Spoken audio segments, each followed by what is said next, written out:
ভিতৰখন দেখি পেলাই গম পাইছে চাগে বহুত দিনৰ পিছত পাৰ্লাৰলৈ আহিছোঁ বহুত মান্থৰ পিছতে আহিছোঁ আচলতে আৰু থ্ৰেডিং কৰিলোঁ বকুত ফাৰ্ষ্ট মই পাৰ্লাৰলৈ আহিছোঁ আৰু থ্ৰেডিঙো ফাৰ্ষ্ট ইয়াত কৰিছোঁ বাহিৰত বৰষুণ দি আছে এইকেইদিন একেলেথাৰে বৰষুণ দিয়ে আছে আৰু বৰষুণৰ মাজতে আজি আমি ওলাই আহিলোঁ মই আৰু ভণ্টিও আহিছোঁ আজি অলপমান বজাৰতো কাম আছে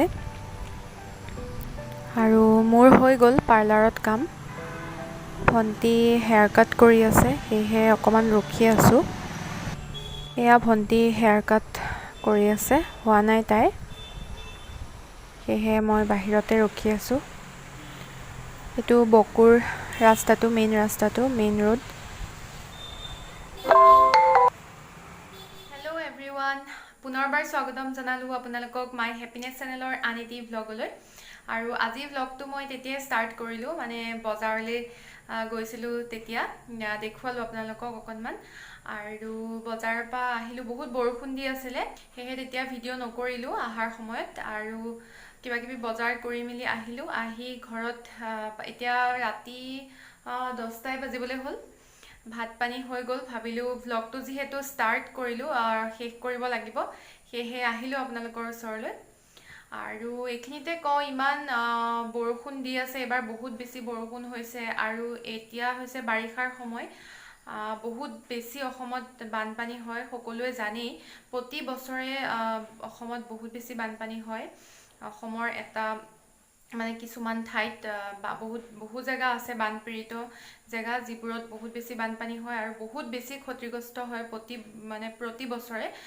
আৰু তাৰ বাবে অসম চৰকাৰে তেনেকুৱা একো কৰিবলৈ আচলতে পুৰা সক্ষম হোৱাও নাই কিছু ক্ষেত্ৰত হৈছে যদি কিছু ক্ষেত্ৰত হোৱাও নাই তাৰ বাবে বহুত মানুহৰ ক্ষতিগ্ৰস্ত হয় এচাম মানুহৰ বহুত বেয়া লাগে তাৰ বাবে সেয়েহে বহুত সহায় সাৰথি কৰি আছে তেনেকৈ ইউটিউবতো বহুত দেখি আছোঁ বানপীড়িতসকলৰ বাবে সহায় কৰিছে আচলতে কৰিব লাগে নিজৰ সামৰ্থ্য অনুযায়ী সহায় সহযোগ কৰিব লাগে তেওঁলোকক মোৰো বহুত আচলতে মন যায় কৰিবলৈ কিন্তু সঁচা কথা কওঁ বৰ্তমান একেবাৰে নিজৰ সামৰ্থ্য নাই যে মই কোনোবা বানপীড়িত লোকক গৈ মানে সাহায্য কৰিম সাহায্য বুলি ক'লেতো অকণমান হ'লেও কিবা কিবি দিব লাগিব নিজৰ অৰ্থ মানে ব্যয় কৰি কিন্তু সিমানখিনি সামৰ্থ্য বৰ্তমান অৱস্থাত নাই একদম অনেষ্টলি মানে সঁচাকৈ কৈছোঁ কিন্তু এটা কথা যদি একদম ঘৰৰ ওচৰৰ মানে আমিতো থাকোঁ বকুত ইয়াৰে যদি ওচৰৰ কাষৰ পাজৰৰ ক'ৰবাত মানে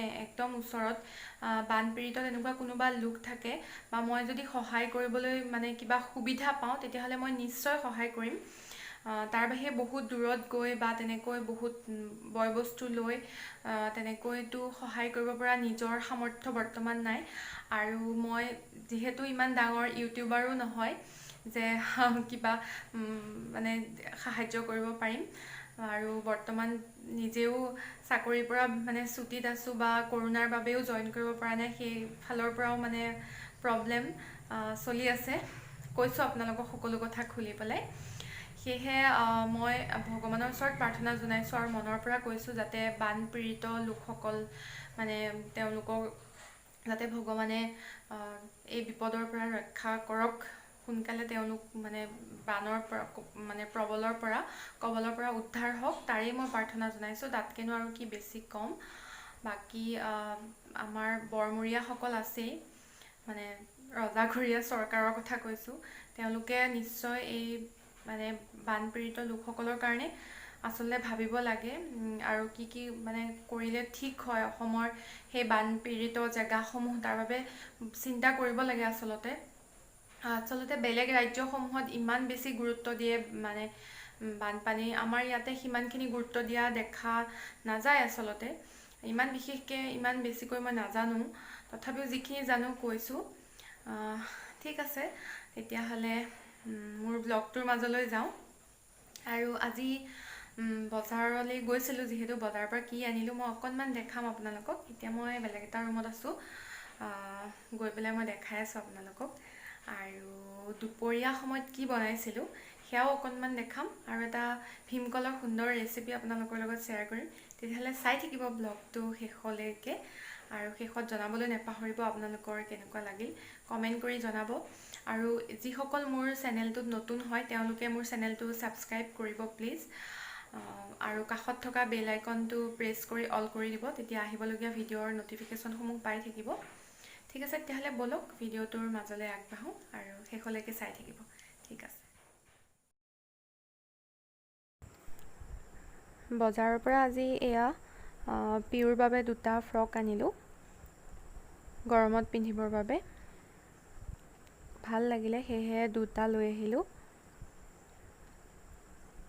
এটা এইটো পিংক কালাৰ আৰু এইটো পিংক কালাৰে হয়, দুইটাই পিংক কালাৰৰ হয়, খালি ডিজাইন দুটা বেলেগ বেলেগ। এইটো অলপ হোৱাইট বেছি আছে। আৰু মোৰ বাবে ঘৰত পিন্ধিবলৈ 2টা পালাজো পেণ্ট আনিলোঁ। ইয়াতে আচলতে বজাৰলৈ যোৱাই নহয় তেনেকৈ, সেয়েহে দোকানবোৰো ঠিক তেনেকৈ চিনি নাপাওঁ। আজি গৈ এখন দোকানত সোমালোঁ আৰু তাতে গোটেইকেইটা বস্তু পালোঁ আৰু লৈ আহিলোঁ। ভালেই পালোঁ দোকানখনত গৈ। পেণ্ট দুটাও ভালেই হয়, কাপোৰটো ভাল। সেয়াই আৰু সৰু সুৰা বস্তু এইকেইটা কিনিব লগা আছিলে, কিনিলোঁ। বিশেষ একো নাই, আপোনালোকক দেখুৱালোঁ তাকে। তেতিয়াহ'লে চাই থাকক ভিডিঅ'টো শেষলৈকে। ভিডিঅ'ৰ বাকী অংশলৈ আগবাঢ়োঁ, চাই থাকক। আজি আমাৰ দুপৰীয়াৰ সাজত এয়া সৰু মাছ পাতত দিয়া খাম, একদম সাধাৰণভাৱে, কাৰণ বিশেষ বেলেগ বস্তু নাই।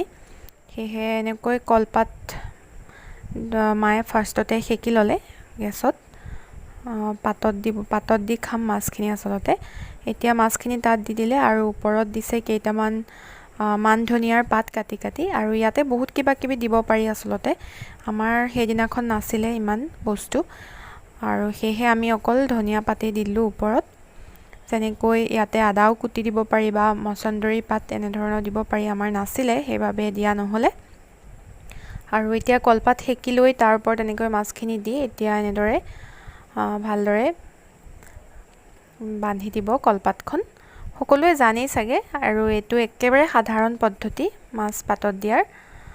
আৰু এনেদৰে ভালদৰে কলপাতৰ গা গছৰ সেই ঠাৰিৰে এনেদৰে বান্ধি দিয়া হৈছে।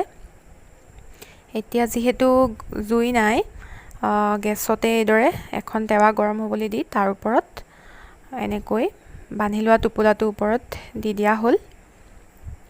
আৰু এতিয়া এইখিনি যাতে ভালদৰে ভাপটো ওলাই নাহে, সেয়েহে এখন ডিছ দি তাৰ ওপৰত এনেদৰে মায়ে এটা পটাৰ গুটি ওপৰত হেঁচাৰ বাবে দি দিছে, যাতে ভাপটো ওলাই নাহে। আৰু এয়া চাওক সিজি গ'ল, কলপাতটো লেৰেলি গ'ল। আৰু এতিয়া এয়া খুলি পেলাই আপোনালোকক দেখাইছোঁ।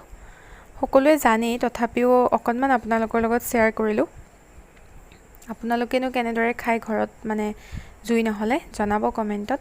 এয়া চাওক ধুনীয়াকৈ সিজি গ'ল। জুই নহ'লেও এনেদৰে গেছত বনাই খাব পাৰি সহজে মাছ পাতত দি। পাতত দিয়া মাছৰ সোৱাদেই বেলেগ, সকলোৱে জানেই। এয়া চাওক ধুনীয়াকৈ সিজি গ'ল।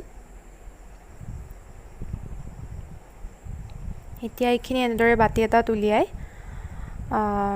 ইয়াত নিমখ তেল এইখিনি দি ল'ম ভালদৰে, আৰু পিঁয়াজো কাটি ল'ম অলপমান। নিজৰ ধৰণে খাব পাৰি আৰু কেনেদৰে খায় আপোনালোকে।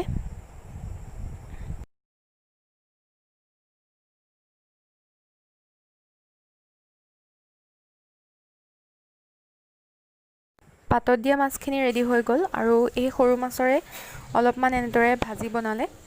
ভাজিখিনিত দিয়া হৈছিলে পিঁয়াজ আৰু নৰসিংহৰ পাত, আৰু ওপৰতো এনেদৰে কেঁচা নৰসিংহৰ ঠানি দুটা সজাই দিলোঁ। এনেদৰে খাই খুব ভাল লাগে নৰসিংহ পাত আৰু পিঁয়াজ দি। এতিয়া আহক আন এটা ৰেচিপিলৈ, যিটো আমি আবেলি সময়ত বনাইছিলোঁ, মানে ভণ্টিয়ে বনাইছিলে, তাইৰে আইডিয়া আছিলে। ভীমকল এনেদৰে চালনীত ৰুকি লৈ, এয়া তলত পৰি আছে ভীমকলখিনি, চাওক। ঘৰত ভীমকল আছিলে আৰু সেয়েহে ভীমকলখিনি এনেদৰে চালনীত গুটিখিনি তেতিয়া নাহে এনেদৰে এৰুৱাই ল'লোঁ আৰু গুটিখিনি বেলেগ এটা মগত এনেদৰে থৈ দিলোঁ আৰু ইয়াত দিম আমি ডেয়াৰী মিল্ক চকলেট চাই থাককচোন কেনেকৈ বনাওঁ আৰু চকলেটটো এনেদৰে গলাই ল'লোঁ অলপমান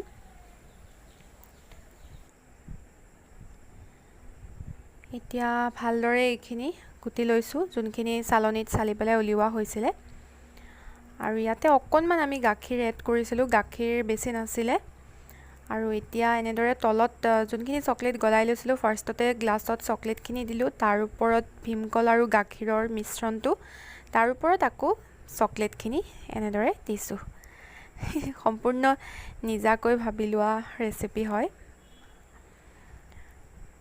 ভণ্টিয়ে ভাবিছিলে আচলতে খাবলৈ বহুত সোৱাদ হৈছিলে আপোনালোকেও ট্ৰাই কৰিব পাৰে